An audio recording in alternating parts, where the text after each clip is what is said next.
Dr. Fuller, I'd like to welcome you very, very much to Conversations and thank you for coming here to the program. May I and thank you for your greeting and the welcome, but also let you know that I'm quite confident that if I'm any significance or use at all, is because I am really a demonstration of what an average healthy human being really does have in the way of faculties and resources, that when the individual makes up his mind really to go along with whatever the truth and the challenges may be, and not try to solve things in the terms of what the going game of money or politics may be. Yes, right. Well, you have set out consciously to comprehensively take the measure or to understand the working of nature, and in keeping with nature's pattern, to understand the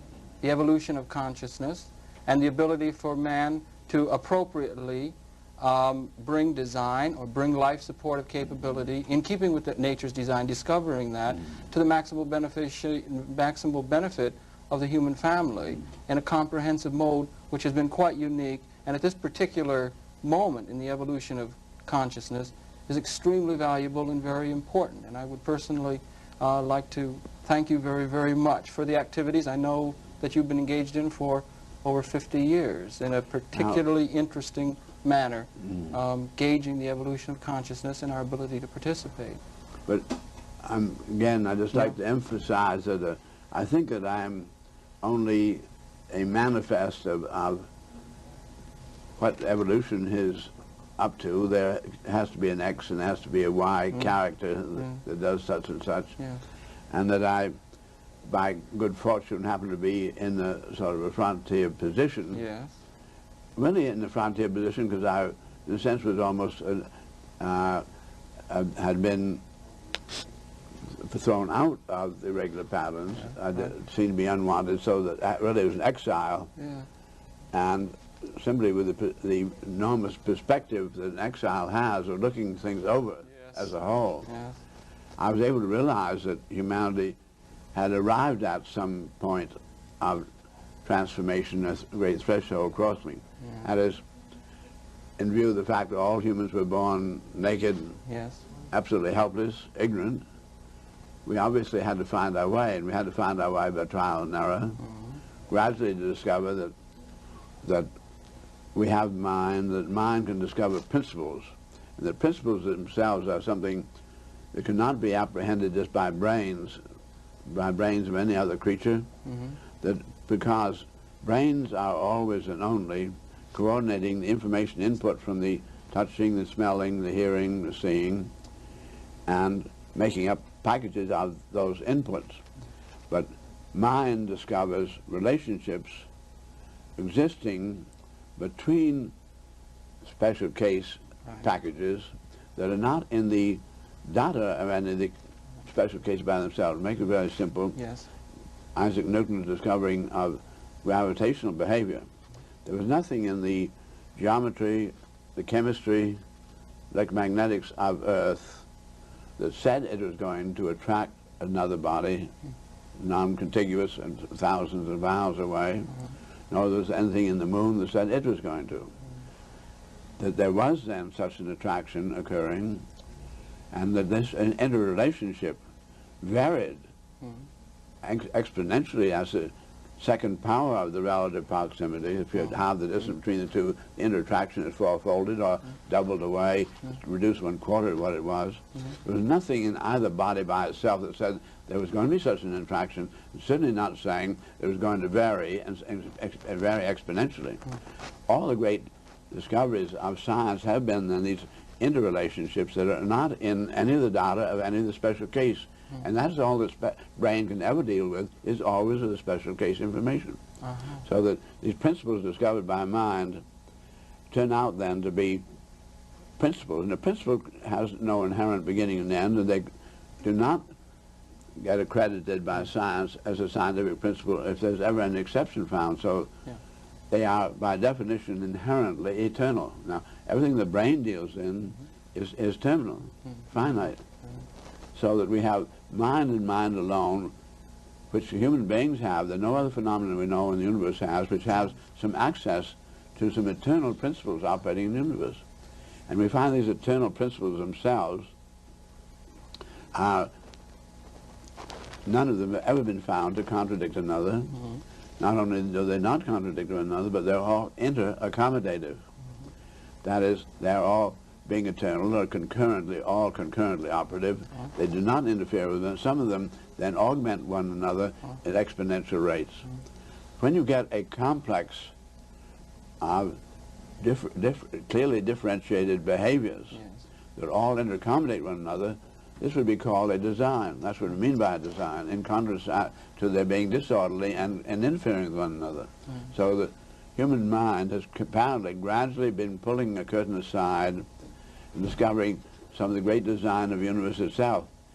That we on board of our planet, tiny as we are, our planet couldn't be smaller, tiny little, to you and I big, but to in the astronomical figures, 1/100th of the diameter of the sun, and the sun is a rather small star. It's one of 100 billion stars in our galaxy. We now know of 1 billion such galaxies. When we get into distances and magnitudes here, where our little planet could not be more negligible, and you and I are invisible on our planet. Therefore, the little human beings on board of that planet, invisible, negligible in the size of the universe, have the capability to discover a principle by virtue of which we've discovered the principle of optics and refraction of light. Therefore, we could make a telescope.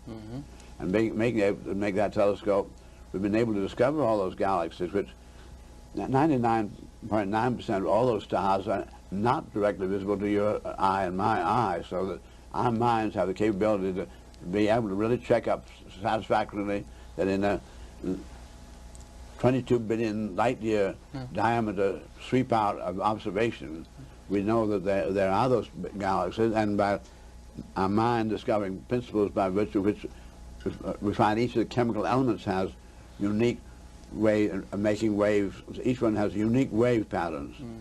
And with the spectroscope, we're able then to take all that light from all those stars that are not visible to us, and on board of our planet, little human beings have actually taken an inventory of the relative abundance of all the chemical elements in our universe. Now that you and I on board of our planet would have this kind of capability.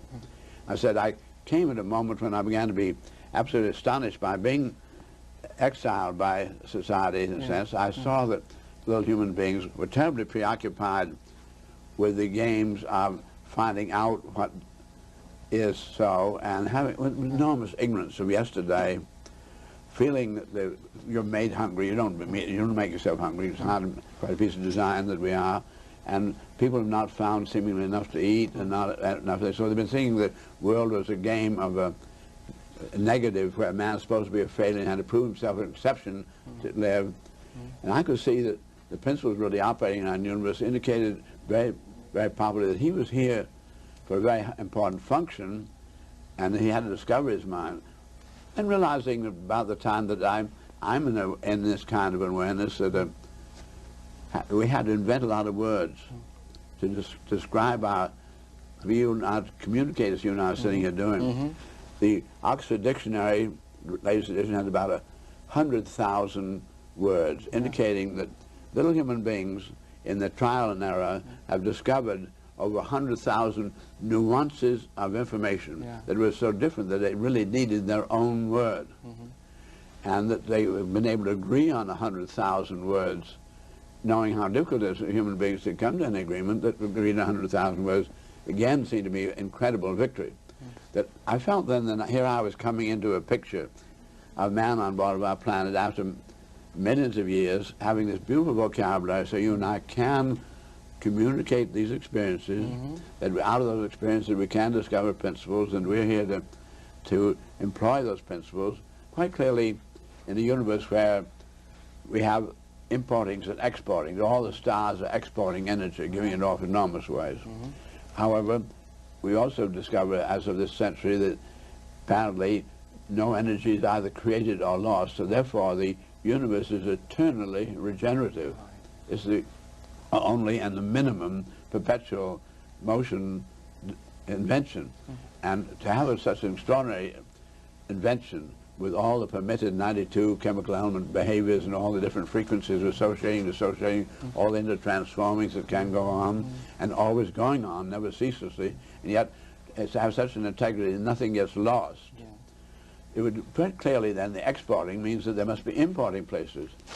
And but the stars are all visible to you and I because the energy they give off exporting. We would not be able to identify an importing center off in space because it wouldn't give off anything to be identified by, unless we happen to bounce a signal off it.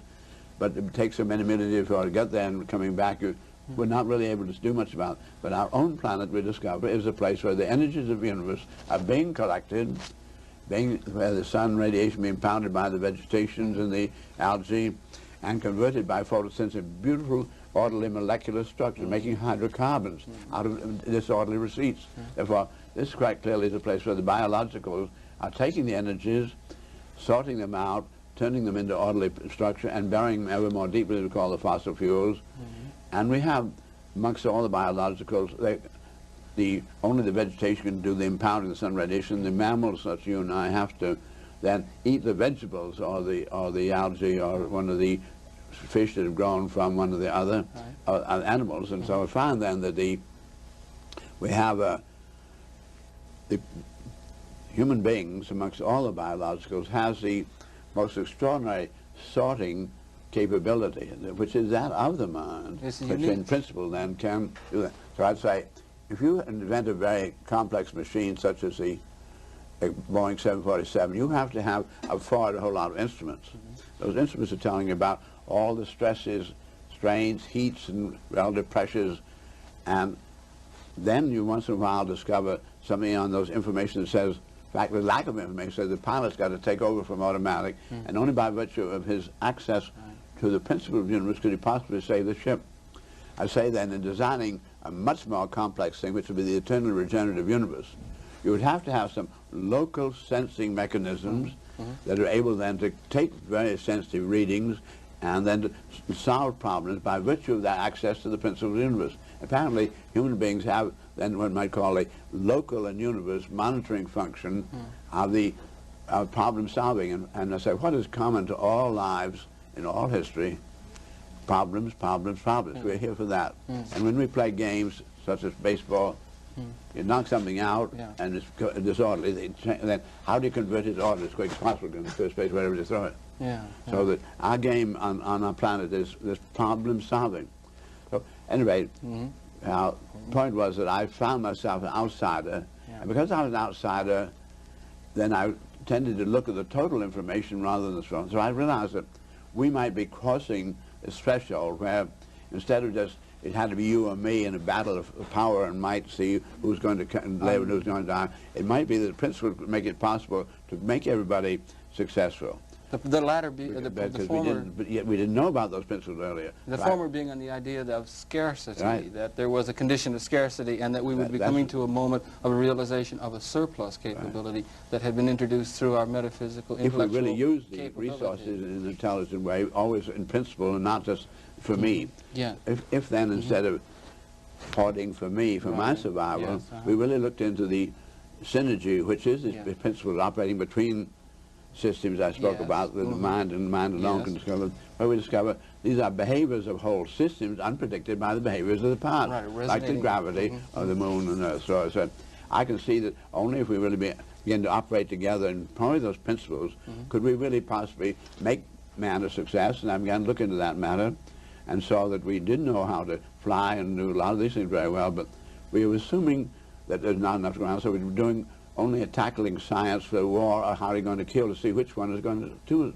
survive. It's true. That's been the history of the human condition, has been a condition of scarcity. And it's you who has postulated I remember take particular reference to the article that was in the Life magazine in 1952, postulating a transference from the condition of scarcity, which had been characteristic of the human condition, to 1952 having arrived at, 43% coefficient between happiness and the world's population, and you're projecting a 20-odd year period to just about the time that we find ourselves in now, mid-1974, to when the planet would cross the 50% mark, and there would be a new kind of condition begin to be relevant to the assigning of our planetary design priorities. And it would seem to me that you had been gauging that with such an incredibly accurate kind of ability that was, in a sense, quite unique. I don't think there are too many people now who have a fundamental sense that we may be on the dawn of a new capability to realize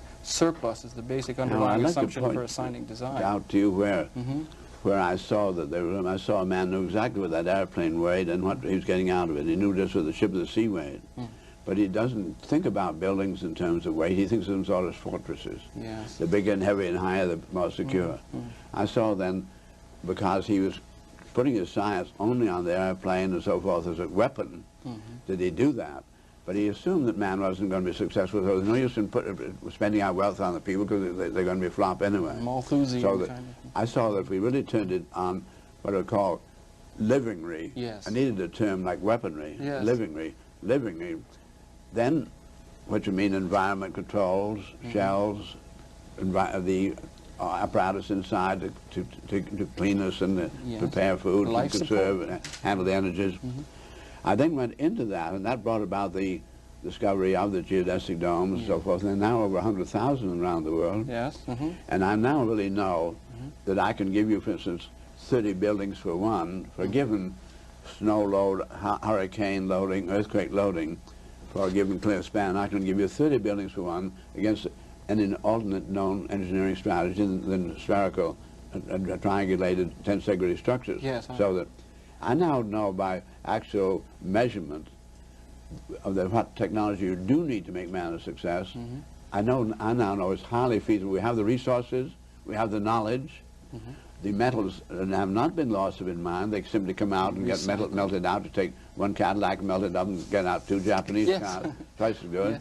So that what we keep circulating, I now know with the resources we already mined, the knowledge we already have, is highly feasible to take care of all of humanity at a higher standard living than anybody's ever known. And it can be done by 1985. In fact, in this very room that we're in here today, we're just going over the last World Game workshop, which has been going on for the last month, and the team really did undertake to absolutely certify all those figures I just gave you. And we now know actually the critical path of how we phase out the fossil fuels burning, how we phase out the nuclear, how we do bring in the wind power, how we do bring in the hydrogen powers and so forth, and it actually can be done by 1985. I knew that because I'd made the measurements before. Now I have really a large team have been able to certify this, so it's going to become a public matter fairly rapidly. But again, please note that I only was able to do what I did because it was of the times. Things had to be ripe. That's right. Nature has a gestation rate. That's right. And I'm really very eager that never appear that I think I'm something fancy that is something. I simply, really by very good luck, happen to be that exile at that moment to take inventory, having fortunately had enough experience in ships and airplanes and building of buildings and so forth, to realize it was so.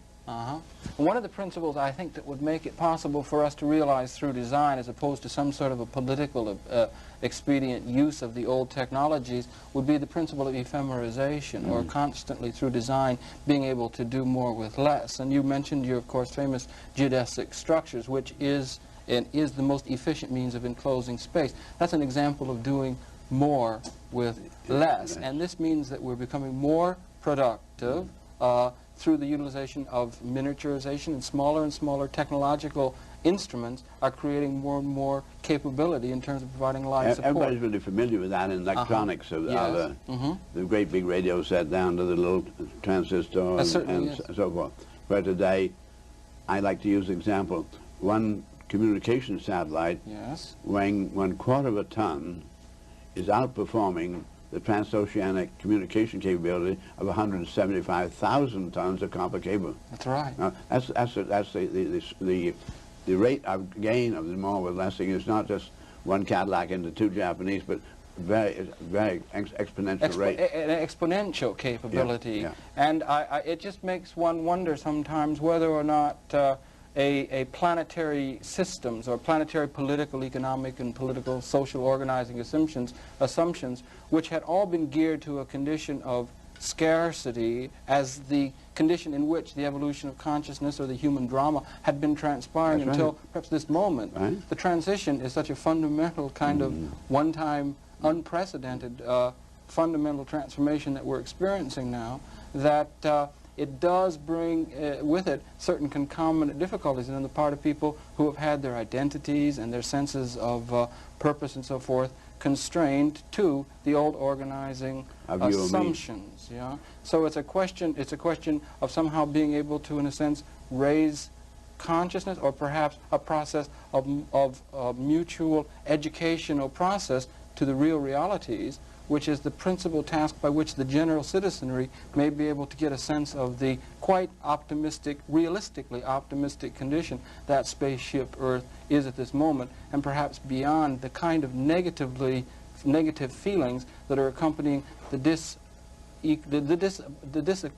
unoptimal production capability of the old systems in which they have found themselves. So a process of participatory education, or world game on large scale, is perhaps the principal challenge, or the interesting challenge that's before us now. I would like to think that your perceptions most certainly are absolutely crucial to the means by which we can begin to have that information structured within a technological context which can provide for a mass kind of participation in that.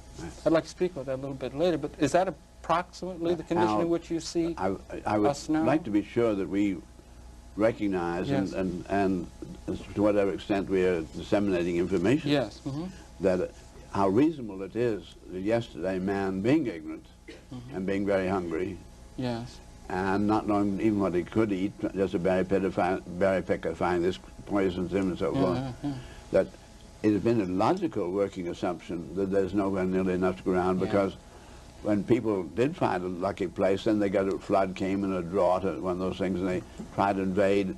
So man has always been warring and coming on. It's a nightmare. So we do have absolutely universal to economics and to political economics is the model that there's fundamental inadequacy, fundamental scarcity. Therefore, all politics are based on the fact that there's not enough to go around. Someday a whole lot of people are going to die, and I have a theory, and my theory is the fairest, I think, and the wisest and the most economical. Therefore, you better join up with me, and your family better join up with me. That's why I have a politician. Now, realize then you're going to have a showdown to see, it'll seem to be maybe enough for you, so we join up sides, and then we're going to have the great Armageddon and see which of the great world sides are going to win, the communists or the capitalists, what it may be. It's not that way. Having discovered there really is enough to go around, I then find then that politics are really now obsolete. People are so used to the idea, I got to have a leader. They also had to have a leader when we were illiterate. We didn't have words. We didn't have the communication. We didn't have the information. Suddenly, everybody, once there was just the pharaohs in on the information, then the nobles were, then the middle class. Just in this century, everybody's suddenly in on the information. Everybody's in on the vocabulary. Everybody can communicate. So suddenly, it is really going to be everybody, and everybody's going to have to know in a hurry that there really is enough to go around. Now, if there is enough to go around, and you and I know there is, you and I don't need a politician to tell us how to make sense as we sit here. He doesn't have to, politician tell you, now it's your turn to speak. You and I cooperate and try to bring out the information in a logical way. And society just does not need that. Anyway, we're not used to that. We're used to the idea not to go around, so we elect you, and it's up to you to be sure that our side comes out on top. Now, and that's why all the flag waving and all the guns and everything are out there. But it's just no longer, it's actually no longer so. Now this is what, we're up against either a bloody revolution ahead, thinking it has to be you and me, with all the bombing capability, $200 billion a year being spent to get ready for Armageddon by the leading nations of the earth. I say we're going to have either a revolution of blood where everybody loses then, or it's going to be a design revolution where we do use the ephemeral race, we do more than less, we do get all of humanity successful by 1985. It's a very touch and go matter. Therefore, to me, I take very deep sense of responsibility that you and I are invited to be on the air to communicate with a number of people. Yes. That's why I say the most important thing is how do we get all of humanity to find out what it is all about in the shortest possible time. Yes. That man does have the option to make it. He didn't know it, but now he has. And we're at a very crucial moment now, and it's a very, very crucial, and it's a privilege to be alive, conscious, and able to participate at this particular time in the scenario of the evolution of universal consciousness. But as we say, as we refer to the old systems by which the planet's been operating, and we can have a sense of a new capability that's gleaned or able to be realized through mind's ability to perceive this, it's possible to conceive also that the great numbers of the general citizenry of the United States who perhaps might be viewing this particular program through an extended cablevision system linked through satellite capability, it might be difficult for them to realize that if their identities are, or their immediate securities are, wrapped up in the premises of the old organizing assumptions, the political structure of which they are a part, it might be that in a certain measure that system that people have been living by must be addressed by the new conscious, the old reality in a sense must be dealt with, and in a sense, I have a feeling that it would have to be dealt with in a way we can ignore the old patterns by which we've been operating, or that we bring a process by which those in them will realize that they are able to participate and are part of this as well. Because if we're having a fundamental change, and if we have a condition from a historical condition and a dialectical pattern whereby a new system wiped out the old system that had been established, then those people in positions of responsibility for the old organizing assumptions, the political leadership, or whatever kind of position of leadership, fear the kind of change which is feeling abroad in the land, and that perhaps for the first time in the evolution of consciousness we have the opportunity by where, through a process of a conscious understanding on their part, of a transference from the condition of scarcity to surplus, that the fundamental change can happen in a mode where nobody loses, including those who've been responsible for the old way of doing things. So, that I feel that our responsibility is to enlighten, elucidate, not ask anybody to believe, but show them why it is so, that there now can be enough, to realize then that But evolution, however, is at work, and you and I didn't invent that universe. We didn't invent that planet. We didn't invent those laws. There's something much bigger operating. The thing to do is to stand off and try to see what those are. Now, the things that are happening evolutionarily, we have politics everywhere. With the information system we have today, are becoming quite clearly highly corruptible. They're perfectly good human beings, but thinking is not enough to go around. Perhaps in the ground. Then playing tricks. How do you get? Well, you don't want to really kill the other man, but you tell a lie. It's immoral if you do it for yourself, but it's moral if you do it for the people you love. All those kind of ways of temporizing with the truth. And man has been doing that. So poor little man. I see that politicians are now in such a bind. Mr. Nixon, for instance. Well, whatever it is. I don't have to say that. It's quite clear that politics are corruptible, that you can't get an office without buying it and all those things. Yeah, more or less the way the country's set up. No, but then this was always true, you see. But now it's out in the open. So therefore we have a young world that's becoming disillusioned with the idea that how you get to solve a problem is about politics. They're beginning to really say, how does this universe work? I see if we can get to the moon, and not lose a single human being on that kind of an undertaking, and takes billions. That's what we ought to be doing about how do we make our spaceship work. So there's a young world coming through, and I find that absolutely will not put up with lies. It's manifest of its abhorrence of any misrepresentation is most cheering of all the news we have. That's not a generalized principle in the universe. And each child is very much better informed than the ones before. Because when I was young, I was 8 years old when the Wright brothers flew, and up to the time, everybody said it's inherently impossible for man to fly. I was brought up under an incredible amount of misinformation, a great deal to get rid of. But these young people are they're not all found with misinformation. They really learn. They say, I see Daddy and Mom are listening to the radio too. Daddy used to be authority. He brought the news home, but he doesn't bring the news home anymore. Yeah. They see that Daddy isn't the authority. Therefore, he's also emanating the voice of the people on the TV or the radio.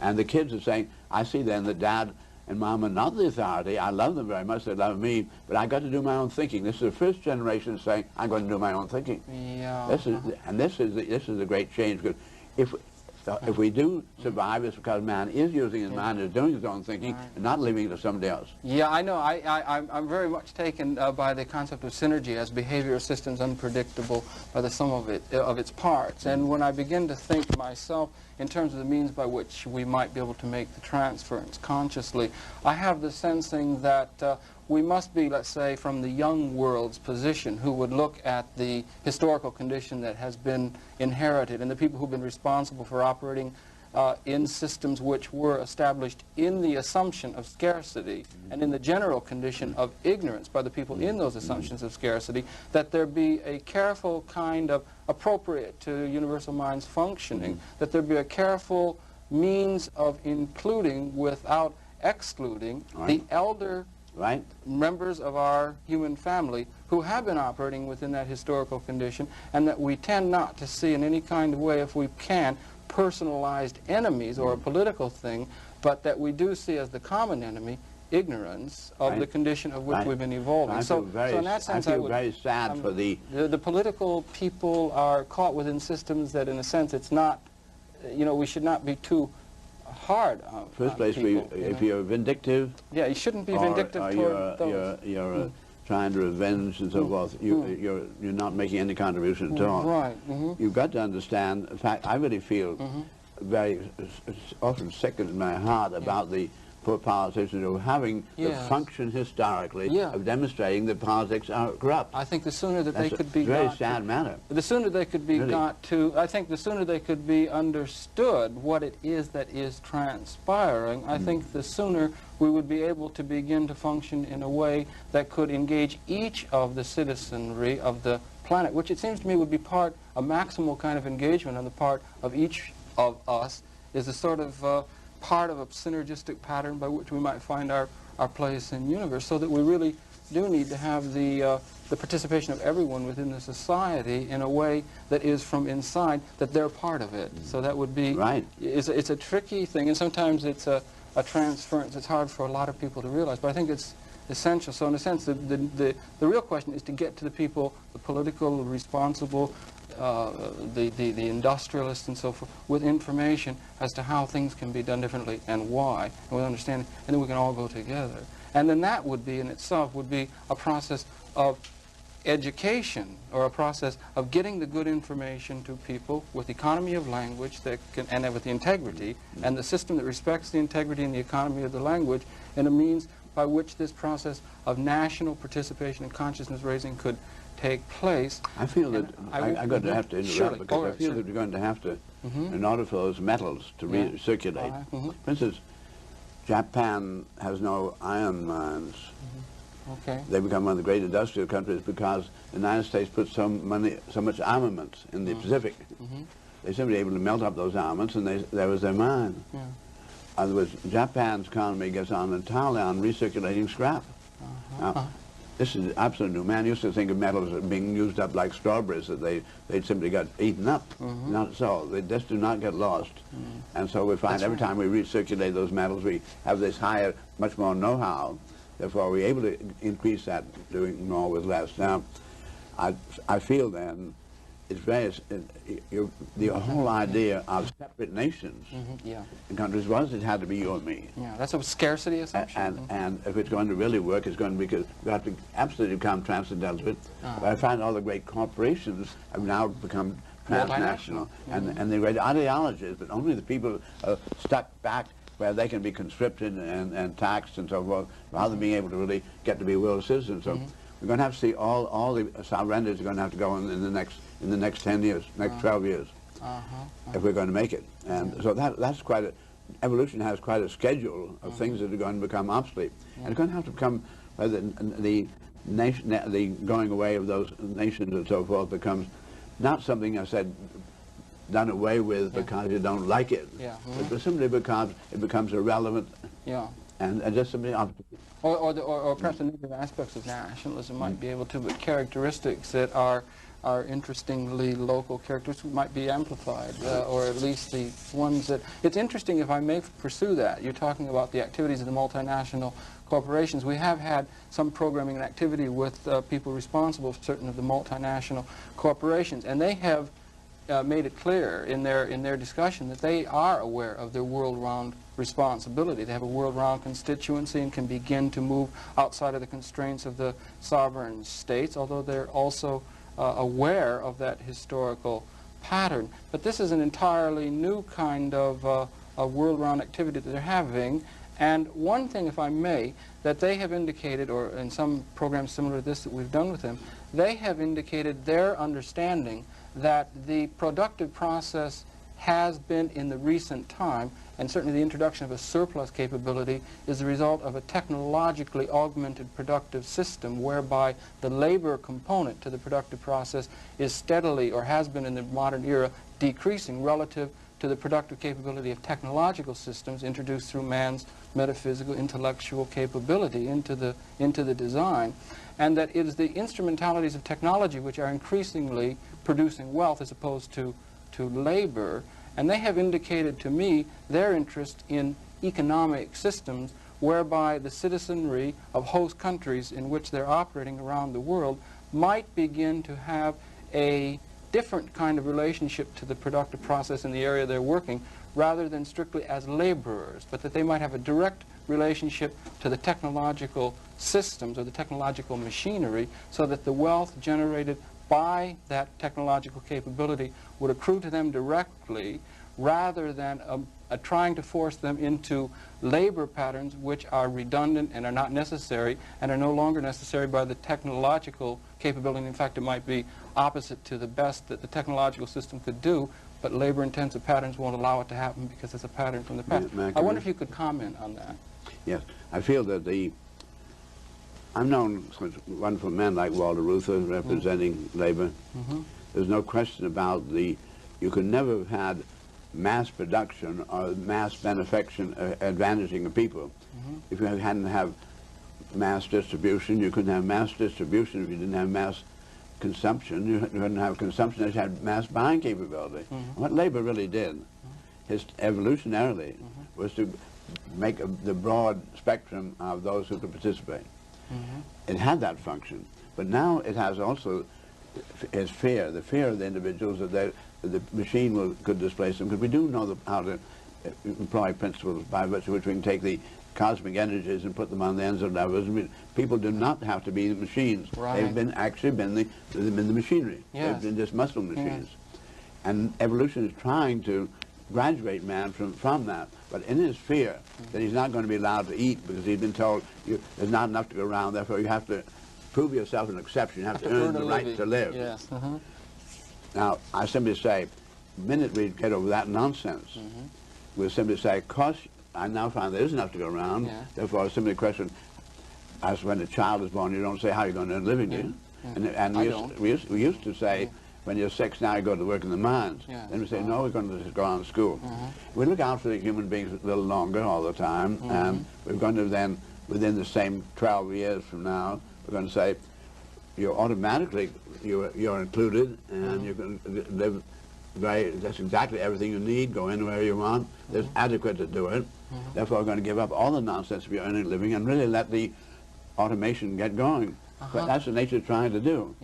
And we're blocking it in the same way that the professor on tenure is so afraid of losing his job when what we really need to do is get the information to people. So he's really been trying to monopolize the information, get his departments finer and finer and say, you can't learn about that unless you take 2 years of courses to ask a professor a question. That has to go. So the specialization. Fear everywhere is going to have to be dissipated, Hal, as people yield and suddenly find. Now, but above all, I feel that we could not really cope with all this. The information has to be handled. If it hadn't been that, again, evolution produced the computer. Nobody didn't know that. And the magnetic bubble. But by virtue of the computer's presence, it is possible to put enormous costing problems in. And you can put a problem in whether, when people say we can't afford it, say, which way do you save the most money by granting all the Medicare and so forth, or are you going to wait till you get into trouble and spend it on a war? The computer is going to make it very clear time and again that we can't afford anything else but to put everybody immediately on the payroll. And obviate this. Okay, I so see. by virtue of the computer, I can see there's a young world with its truth and so forth. Maybe, and they are really all learning how to program computers, and we're going to be able to put these problems in, and it's going to become suddenly overnight manifest to the world that this is the only way the world really can work. Down go the sound renters, down go the nonsense about to get a living. And say, how do we really make the world work? I wonder, I would like to just pursue that a little bit more if I may. And even though I saw Dr. Stein, Herbert Stein, who is the economic advisor to the President of the United States, the other day characterized economics as a science of scarcity, which I found very interesting. But I'd like to pursue that. Even as economics, the question of economics and the means by which the people are to be related to the productive process, very, very briefly, that if we were to envision a Keynesian model, that the United States primarily relates to a classical economy, modified classical capitalist system, or a Marxian system, which much of the present world relates to in terms of a political or economic ideology, both of those systems assume that the principal component of the productive process is labor. And there is no mechanism built in for relating the owners relating the general citizenry as owners of the technological instrumentalities themselves. There is one system that I have become aware of. I'm wondering if you have. It's a system of Louis Kelso, who has proposed a proposal for relating directly the citizenry of the nation as owners of the means of production, so that they have a means of gaining income other than a wage system or other than a government bureaucracy creating projection of a tax system of gaining income in order to pay it out, which tends to reinforce the old governmental structure. It relates. I'm wondering if we had to reform the old accounting system. That's what I think would happen. Okay. I think we're going to discover that nobody owns anything. Except perhaps their own I don't know identity. those stars. They're very beautiful. There, you own your own, I don't know your own identity. We don't really own anything. Anything But at we all. are really part of a very extraordinary regenerative system, and I think it's really that kind of truth that's going to manifest. There would probably be a period at the period of transition where there would be a certain kind of way in which we could talk to the system or the people responsible for the old accounting systems, or the space in which they perceive of their activity, in manners that they are going to be able to understand.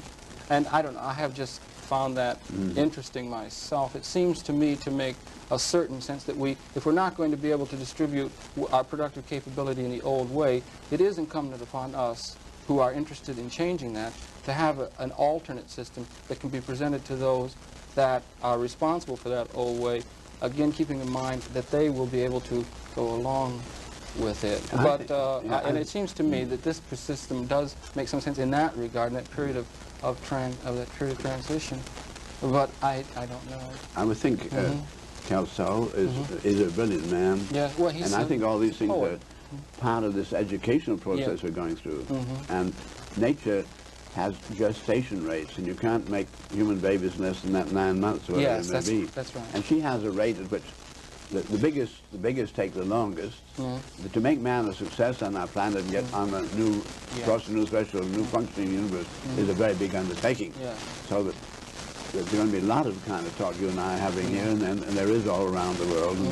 But I see mostly we went through a period of great dismay, realizing the older things are not working. But now there's much more earnest inquiry about how do you make it work. And personally, I think everybody has validity, but my own commitment is then to resolving problem solutions into what are called artifacts. But the artifact speaks for itself rather than, as for instance, let's have a man who's left his family over here to get some food over here. While he's away, there's a great flash flood between himself and his family, coming from a great mountain lake up above him, and so there's roaring torrent, and he can't get back to his family. And nature then washes a big pinnacle rock loose, and it falls across the chasm. He will use that bridge and not try to swim across the bottom. Same way I said, if I build a bridge, the bridge speaks for itself, and I don't have to have any words to explain the bridge. In other words, my whole commitment is to artifacts that tell man that this is the logical way to carry on, and we'll get on better. Yeah, right. I can understand that very clearly. It's beautiful. You were speaking before of the. I wonder if we might even be able to speak about the context within we're operating now. We're taping a television program that's to be carried by a cable television system in New York City, and that cable television system is, or the cable television system that is a national entity, is a television system which is about to be linked. There are islands of cable vision capability around the country. Perhaps 10% of the nation now is able to receive cable, and cable is able to carry an unlimited, virtually unlimited carrying capacity as opposed to the bandwidth limitations of broadcast television. Speaking now in terms of the means by which general citizenry can begin to participate in the consciousness-raising educative process, that the cablevision systems are about to be united through satellite technology into a communication system, which one other component of which is the magnetic bubble memory storage system that the IBM Computer Corporation has just developed. Is beginning to develop a communication system that is one that could be, as I see the system of Lewis Kelso, an economic system relating to a communication system that is truly one of abundance, as opposed to the strictly the limitations of the broadcast system that we had inherited, which was a system of scarcity. And I wonder if you might comment on your idea, or whether or not the production of videotape documentaries where good information is structured could be put out over that system as a means of a broad-based general participation. We know we can technically, and in doing so, here we are. Yes. But up to now, a broadcasting system is actually sending out to people, and there's no way they can reply. Well, in the cable, if I may, the cable has a two-way capacity. They can come back and forth. That's the big difference. Yes. Is well, the cable, you can go back. Yes, they can. In other words, it's a discrete hookup. That's why you can speak right back. That's right. Now, we had, as for instance, the United States Revolution occurred, and we have our first representation. The representatives from the 13 states had to go by horse or foot back to their state, and they saw a lot of people along the way, talked to them in all the villages and towns. They were able to bring back to their own constituents the single problem. At the time of the Jefferson cabinet, I think he said to his cabinet, this is not a joke, he said, we have not had a letter from our Ambassador Franklin in France this year. If we don't hear from him pretty soon, we better write him a letter. That's right. But you had maybe one letter from France a year. Yes. So you would go back to your constituents and tell them what everybody in Washington felt about the letter that came from France. And the people would tell you what they want. So the whole period of representation was predicated on going all the way home by foot and horse, coming all the way back and expressing yourself, having plenty of time to do that. It took several years to do that. Now, since that time, suddenly the telegraph was invented. So the news got to people, but they couldn't come back. The news went out this way. News began to broadcast. People used to then have a one-to-one correspondence of action-reaction. They told this and they did this. So things were really very successful under those conditions. But now, between the times that they expressed themselves in the national election, they probably have had 100,000 informations, and they're not able to say anything. All they say, I don't like it, I do like it, just everything. And they can't give a discrete answer. Is now going to be possible with the cable television for people to express themselves regarding specific problems. We're going to be able to have, as with the parimutuel machine, we're going to have a continual running knowledge of what the total people are thinking about any given problem. And for the first time, you don't really need a representative trying to guess what it is or having to make surveys. He knows. Yeah, but at the same time, that's going to really make an extraordinarily great, this enormous acceleration in man's becoming successful on our planet. And I think that perhaps that system, in order to be functioning maximally so that each of us can, that there is the need to have the best possible information available so that the people making decision-making processes involving participation in that they be making those decisions and thinking in terms of the best information that is available or can be made available to them. And if you might, they will know what I would think that this system is just now coming into being, and it would seem to me entirely appropriate that as that system comes into being, that system of communication of abundance, that a program that be intrinsic to the very leading edge of the creation of that system be one that includes the perceptions of our Buckminster Fuller. This way the as representative a guide does not have to guess his way and get information every couple of years. Yes. He's going to get hourly, minute information exactly where the pulse of the majority do. If the majority want this and he acted that way, he's not going to then have to be a scapegoat because that's what the majority said. There is the question. This is going to change things politically very greatly. Yes. And furthermore, then if society finds they made a mistake, they can reverse their position today. They don't have to wait for 2 years to get another election. So that this becomes a steerable affair. Yeah. So you can begin to get closer and closer in where you really want to go. Yes, right. And so then you do sense yourself the idea that the cable, satellite, computer link-up is a very intrinsic or an important technological development. I wrote a piece in 1940. I was the technical and science advisor to staff of Fortune at that time. Yes. I wrote a piece Henry Luce was quite upset about because he was worried about what he called a direct democracy. I proposed what he called telephone voting. Consulting the telephone company, I found would not really step up the frequency of use of telephones. We had daily voting. And I saw that unless we really had the two-way communication, what I call later on two-way TV, this again would be critical to whether man makes it on our planet or not. But I think your cable television is just exactly that, man. It does have the capability of doing that. And then I wondered also if we could pick up on this, since we just have a few more minutes left, but pick up or think some about your perceptions of the means by which videotape documentaries that would be able to be fed into that cable vision system of distribution might be best produced. I know from your book, Education Automation, concerned with Edwardsville campus at Southern Illinois University, that you had conceived of the university structures as we have them as becoming, in large measure, many of them, becoming video production centers for the creation of videotaped documentaries that could be fed into this cable system as a process. So they would be places to go to create videotape documentaries. That still makes good sense to me, and I'm wondering if it does to you, and ties in nicely with the cable as a system for distributing such documentaries. I would make the prophecy that within 10 years, the only universities that are still operating around our world will be nothing but documentary studios. And all the people who are not really interested in how do you get the information to people, and they're not trying to monopolize it, how do I get the most beautiful, accurate, understandable, logical way.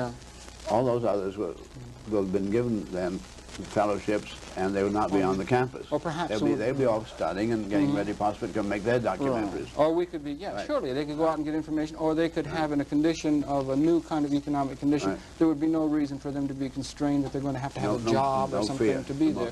There'd be places for people to go who have information, who are interested in having that information structured to maximally benefit the population of the planet. So that the specialized or special case experiences of some of our specialized professorship with very good minds could become the subject matter of a documentary. It could be doctored up by visual effects and music. One thing I would like to say to that is possibly clearer diction perhaps. And I would like to say that it would seem to me that for that to be operating maximally beneficially, that there be a process by which the intellectual integrity of the videotape documentary thus created, that the intellectual integrity be the responsibility of an individual, and that any doctoring up on the part of an artistic community, I think that should pass the final, that the professor say, that's okay with me before it be put out. Indeed. Because this process the intellectual integrity of the person creating the program is important. The doctoring up of that can be assigned, and that process should be approved of by the person who's principally responsible for the integrity of the information, because he understands it best. When it gets then you'd have a real process, a design center. Where this time for communication is for the sake of humanity, is making a success of itself, and not how to make money or how to make political advantage. When we really don't have this ulterior motives. And it's just here for that. Then there's no question about it. The speaker must really be the authority on just exactly what he meant by that that particular little nuance. It must not be edited out by somebody who says, no, this is not saleable. Probably the lesser conscious doing it anyway, the commercial world. Well, hopefully we're going to be able to transcend that. Certainly the perceptions that you brought to the whole scenario of human evolution or evolution in the universe is absolutely extremely important. And I would like, I'm sorry, we're running right out of time, but I'd like to thank you really very, very much for participating on Conversations. It's been an honor for you to be here, and I'd like to thank you for your many contributions to the betterment of the human family. Thank you for inviting me. Not at all, my pleasure. It's the purpose of Conversations to access information relevant to an understanding of what's going on and the maximal participation in that conscious evolution in universe.